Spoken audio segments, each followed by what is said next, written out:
যা যা গিফটটা ভালো হয়নি, ফেলে দিলে। Hello guys, welcome back to my new blog. নতুন ব্লগে তোমাদেরকে স্বাগত জানাই। আশা করি সবাই সুস্থ আছো, ভালো আছো। সকল মায়েদেরকে আজকে জানাই হ্যাপি মাদার্স ডে, আজকে যেহেতু মাদার্স ডে। আর আমি আমার বিষয়টা একটু বলি যে কখনোই মায়ের জন্য কিছু করা হয়নি এই স্পেশাল মানে পার্টিকুলার এই দিনটার জন্য, কারণ প্রতিদিনই মায়ের সাথে আমার সব কিছু শেয়ার হয়, সব কথাই শেয়ার হয়। আমি আমার মাকে সব কিছুই বলি।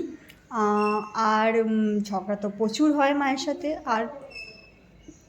আর কি বলবো, এটাও যে পার্টিকুলার আজকের দিনটার জন্য ছিল আমি বলবো না। মা অনেক দিন ধরেই বলছিল যে পেডিকিওর করে দিচ্ছে, যেহেতু আমার পার্লার আছে।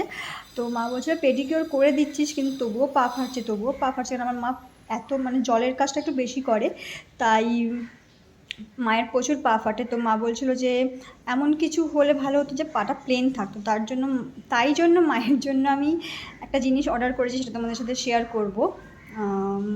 তো ভাবলাম যে আজকে যখন এলো মানে প্রোডাক্টটা দুদিন আগে এসেছে, তো যেহেতু আমি ভাবলাম যে প্রোডাক্টটা যখন দুদিন আগেই এসেছে তো মাকে মাদার্স ডেতেই দেবো। তো চলো রিয়াকশান দেখি মায়ের কেমন লাগলো গিফটটা পেয়ে। এইটা মায়ের জন্য কিনেছিলাম, যেটা অলরেডি বৌদি আর আমি আগে খুলে দেখে নিয়েছি, কিন্তু এবার মাকে দেবো, দেখি মায়ের রিয়াকশান কি আসে। হ্যাঁ নাও, দেখো খুলে দেখাও সবাইকে। এই যে এই বদমাসটা চলে এসেছে। যা যা যা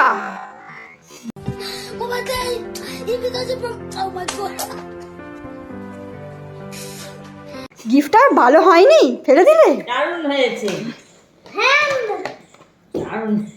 দেখাও জিনিসটা কি। এই যে মায়ের পা ফাটে বলছিলাম, যার জন্য মা এটা চেয়েছিল, আর সেটাই আজকে আমি দিলাম। দেখাও ভালো করে।